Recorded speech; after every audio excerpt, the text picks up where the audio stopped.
ريان، ماتش الرهيب اللي خطفوا الهلال بجدارة المباريات الكبرى وبحقية الاجتهاد إلى ما بعد الدقيقة 90 وبثقة وبنفس كبيرة. لعب إلى ما بعد 90 وجاب بينالتي، كرة خطيرة عرضية صعبة وجول جول جول جول جول جول جول جول. الزعيم لا يلعب يلعب 1-0 نواف يعبد طريق النقاط الثلاث منذ لغة البدايات. 1-0 للهلال. هو جمهور الهلال رغم ان اللعبه تقريبا في ابو ظبي يكاد يكون عدد انصاره اكثر من عشاق الوحده، انهم مجانين الهلال يا ساده، عاشقي وعشاق الفانيلا الزرقاء. الموج الازرق يعود لاسيا. 1-0 في البدايات، اقل من 5 دقائق من الانطلاق. 1-0 يورفا رقم 2 محمد البرايكي يوزع، الدفاع ضايع. نواف كانه بينالتي يعمل كنترول ويشوت، كانها عباره على ضربه جزاء، والنتيجه الهلال يعبر الاجواء الاماراتيه، يعدي في ابو ظبي بلمسه فنيه وكوره سعوديه عن طريق الاسمراني نواف العابد في الجول. 1 الزعيم 0 الوحده. إذا بداية ممتازة جدا، والصوت الأنصاري يدوي هنا من أبو ظبي. ترجع الكرة شهراني ياسر نواف، كرة من نواف يخسر الكرة. ساتو كان قريب طول ما فما شيء، كرة طويلة في العمق خطيرة، آخر كرة الفريق الإماراتي وحاط التسديد والتعادل.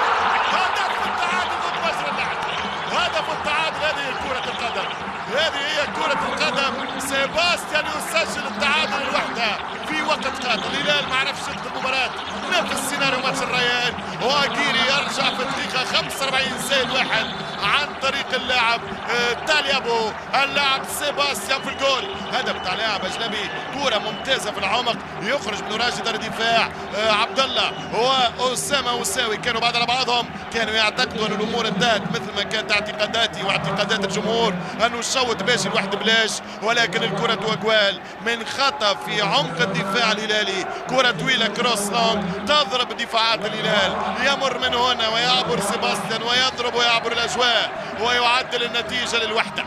هدف التعادل. سيناريو اخر في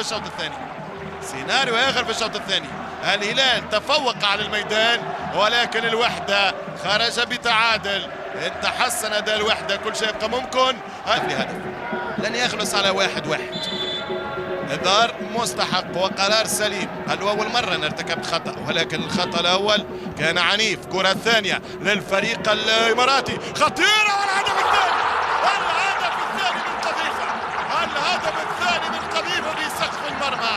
هذه ردة فعل الوحداوي، هذه كرة اللاعب برقم 22 باراسيس، يسجل قذيفة لا تصد ولا ترد، كرة عابرة للقارات في مرمى المعيوف. 2-1 للوحدة.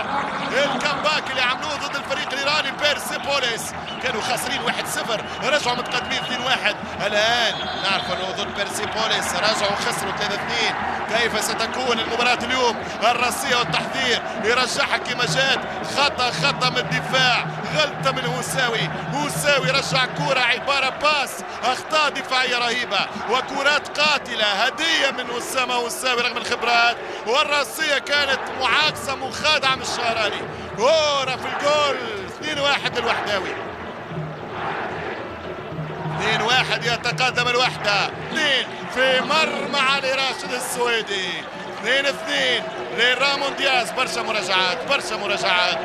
مراجعات للدفاع للأجانب، ولكن الهلال سالك. 2-2 10 ضد 11. هذه قوة الشخصية تظهر للجولة الثالثة على التوالي في كاسيا، وفيها الهلال كاساس. فماش اوفسايد، قلت لك سيكسر التسلل في مرة يا الوحداوي. يمشي عمر السويدي انقذها ولكن ما خلصها، يتابعها وفي المرمى يحطها للثاني عمر. 2 الهلال و2 الوحدة. ثالث ماتش يعمل قوة شخصية الهلال. 1-0 بيرسيبوليس عدل في الاخر. 1-1 ماشي للتعادل ضد ريان، ربح الماتش واليوم خاسر 2-1. وفي